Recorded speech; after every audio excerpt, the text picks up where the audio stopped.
Hello students, welcome to our YouTube channel Well Commerce Classes. We started our YouTube channel for preparation of all commerce related exams. Today we started MCQ series of NTA NET paper 1. This video is very useful for all UGC NET aspirants क्योंकि NTA NET का जो paper 1 है वो सभी subjects में common है। तो हम स्टार्ट करते हैं पेपर 1 की unit 9 people development and environment के कुछ प्रीवियस ईयर के क्वेश्चंस।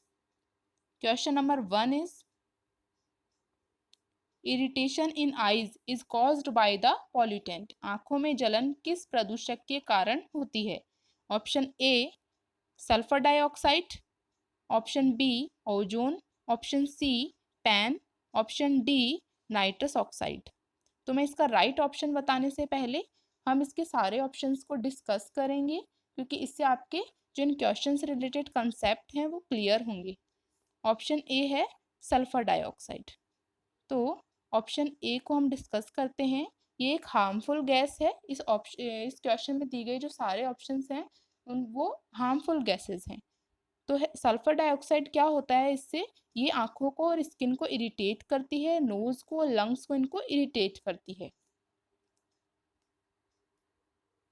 ऑप्शन बी था हमारा ओजोन। ओजोन से क्या होता है, ब्रीदिंग प्रॉब्लम्स होती हैं, जैसे कि चेस्ट पेन भी होता है इससे, कफिंग, थ्रोट इरिटेशन, ये सब एक्सेट्रा होता है। ऑप्शन थर्ड था हमारा नाइट्रस ऑक्साइड। तो नाइट्रस ऑक्साइड क्या करता है, ब्लड प्रेशर को इंक्रीज कर देता है और इससे ब्रेन डैमेज भी पॉसिबल है। ऑप्शन फोर्थ था हमारा पैन।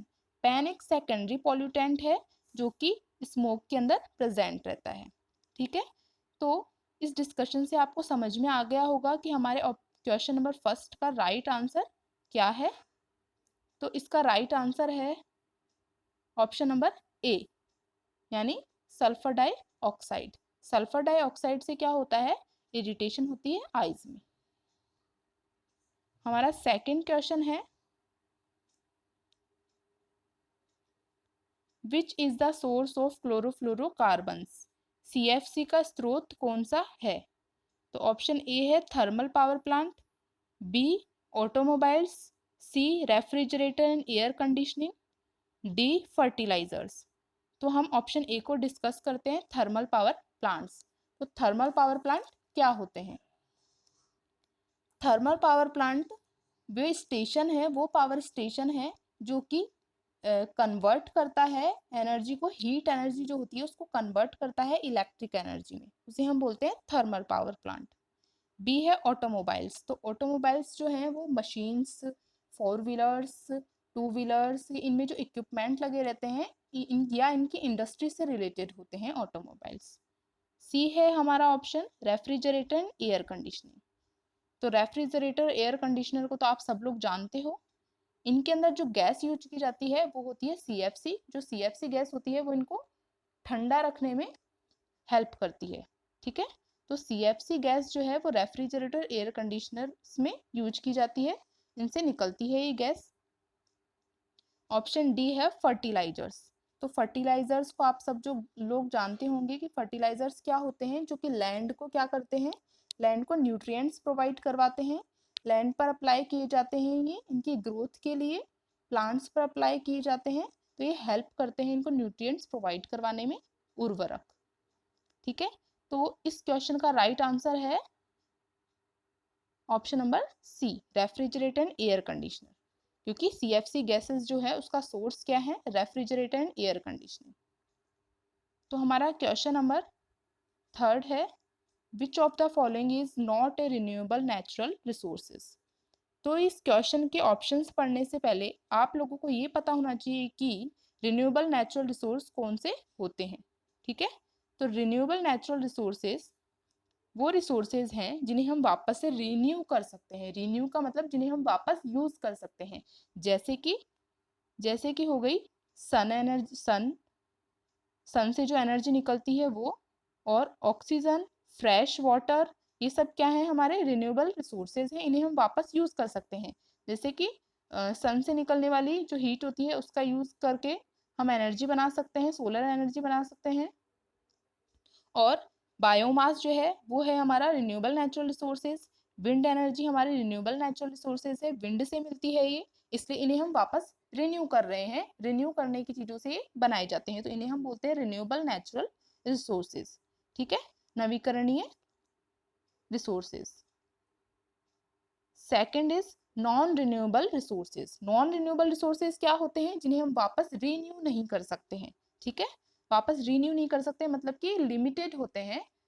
ठीक है, जैसे कि रिन्यूएबल रिसोर्सेज अनलिमिटेड होते हैं और रिन्यूएबल नॉन रिन्यूएबल रिसोर्सेज जो होते हैं वो लिमिटेड होते हैं, जैसे कि कोल हो गया, नेचुरल गैस हो गई, ऑयल हो गई, या आपके एग्जांपल्स हैं नॉन रिन्यूएबल रिसोर्सेज के। ठीक है, कोल को हम वापस यूज नहीं कर सकते हैं एक बार यूज करने के बाद में, इसलिए नॉन रिन्यूएबल में आता है। तो आप लोग को पता चल गया होगा रिन्यूएबल क्या होते हैं और नॉन रिन्यूएबल रिसोर्सेज क्या होते हैं। ठीक है, तो इस क्वेश्चन का राइट आंसर क्या होगा कि रिन्यूएबल नेचुरल रिसोर्स क्या नहीं है इनमें से। ठीक है, कौन सा नहीं है? तो क्लीन एयर तो है, फर्टाइल सॉइल भी है, फ्रेश वाटर भी है, तो इसका राइट आंसर होगा इस क्वेश्चन का सॉल्ट, क्योंकि सॉल्ट एक रिन्यूएबल नेचुरल रिसोर्स नहीं है।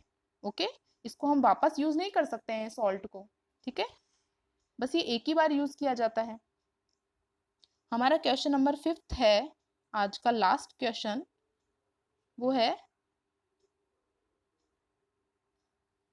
which of the following parameter, question number 4 sorry, which of the following parameters is not used as a pollution indicator in water।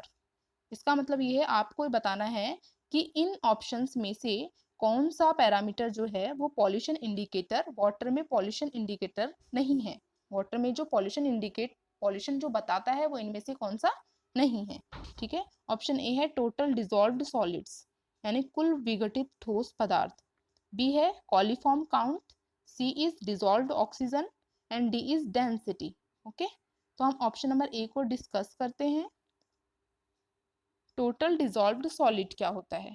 Total dissolved solid जो है ये एक major है जो बताता है कि वाटर में कितने ऑर्गेनिक या इनऑर्गेनिक सब्सटेंस प्रेजेंट हैं। ठीक है, तो यानी कि एक तरीके से वाटर में पॉल्यूटेंट्स को बताता है।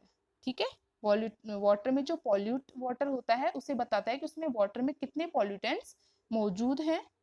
सेकंड है हमारा कॉलीफॉर्म काउंट। ठीक है, तो कॉलीफॉर्म काउंट क्या होता है? ये भी मेजर है जो कि वाटर में ये बताता है कि बैक्टीरिया की प्रेजेंस को बताता है वाटर में। Okay, third is dissolved oxygen.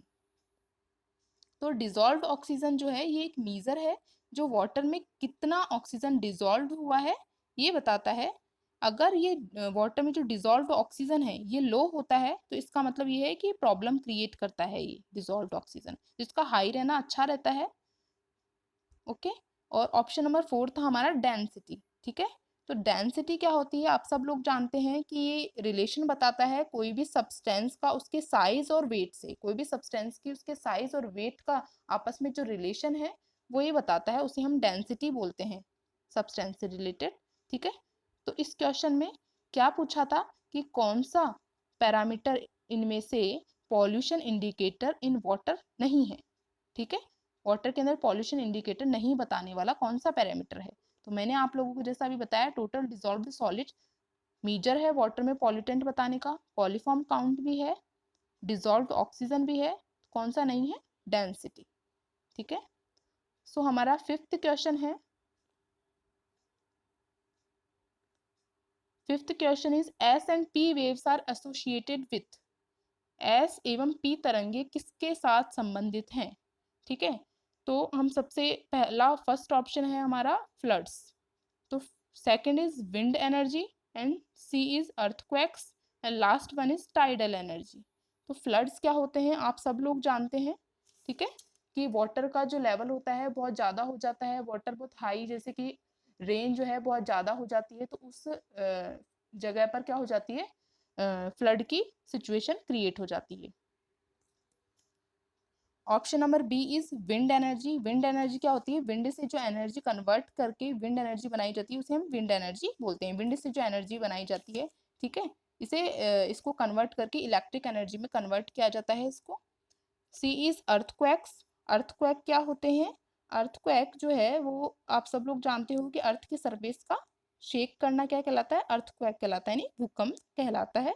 Earthquake को हम मेजर करते हैं रिक्टर स्केल से, ये लोग आप याद कर लीजिए कि अर्थक्वेक जो है उसको हम मेजर करते हैं रिक्टर स्केल से, ठीक है।